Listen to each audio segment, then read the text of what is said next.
ភ្នំបាសាក់ជាទីឋានធម្មជាតិដ៏ស្ងប់ស្ងាត់លាក់កំបាំងប្រវត្តិសាស្ត្រនិងជំនឿរបស់អ្នកស្រុករុក្ខគិរីប្រសិនបើអ្នកកំពុងស្វែងរកគោលដៅទេសចរបែបធម្មជាតិ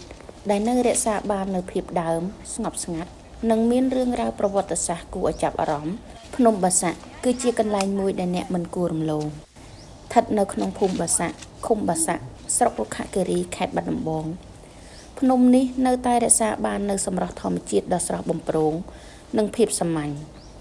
ទោះបីមិនទាន់មានផ្លូវបេតុង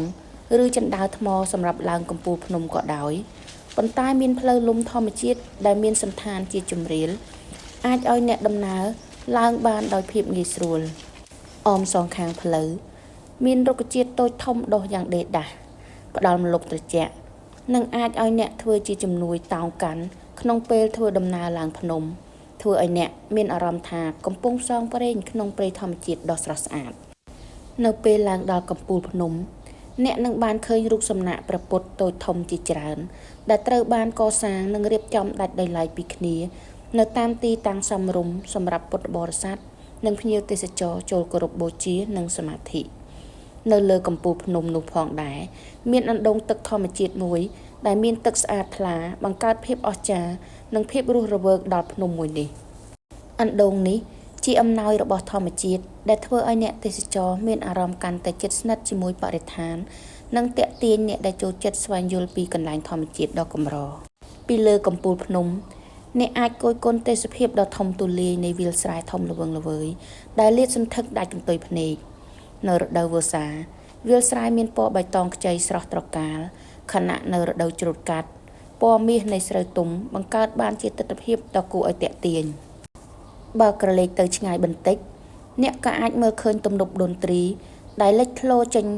ពីចន្លោះភ្នំបង្កើតបានជាទេសភាពដ៏ស្រស់ស្អាតនិងជាទីកន្លែងដ៏ល្បីមួយរបស់ស្រុករុក្ខគិរីមិនឆ្ងាយពីរូបសំណាកព្រះពុទ្ធមានរូបសំណាកមេតបមួយអង្គឈរក្បែរសេះសដៃកាន់ដាវយ៉ាងអង់អាចដែលត្រូវបានប្រជាពលរដ្ឋនៅក្នុងតំបន់រួមគ្នាកសាងឡើងតាំងពីឆ្នាំ2017រូបសំណាកនេះគឺជាទីគោរពសក្ការៈរបស់ប្រជាជនក្នុងឃុំបាសាក់នៅពេលមានឱកាសឬក្នុងថ្ងៃសំខាន់ពួកគាត់តែងឡើងមកអុជធូបបួងសួងសុំសេចក្តីសុខសុភមង្គលនិងភាពរីកចម្រើនក្នុងជីវិតរហូតមកដល់សព្វថ្ងៃមិនទាន់មានឯកសារប្រវត្តិសាស្ត្រណាមួយបញ្ជាក់ច្បាស់អំពីអត្តសញ្ញាណរបស់មេតបរូបនេះនៅឡើយទេទោះជាយ៉ាងណាតាមរយៈការនិទានបន្តគ្នាពីចាស់ព្រឹទ្ធាចារ្យដែលរស់នៅក្នុងស្រុករុក្ខគិរីជាយូរមកហើយបានឲ្យដឹងថារូបសំណាកនេះតំណាងឲ្យមេតបចក្រីតាមរយៈការរៀបរាប់ពីមាត់មួយទៅមាត់មួយគេជឿថាពីដើមភ្នំនេះមានឈ្មោះថាភ្នំបានសាក់បន្ទាប់ពីមេតបទទួលបានជ័យជំនះលើសមរភូមិព្រះមហាក្សត្របានរៀបចំពិធីបំពាក់ស័ក្តិឲ្យនៅលើភ្នំនេះហើយយូរមកឈ្មោះបានសាក់ក៏បានប្រែមកជាបាសាក់ដូចសពថ្ងៃនេះជាការនិទានតាមប្រពៃណីមូលដ្ឋាន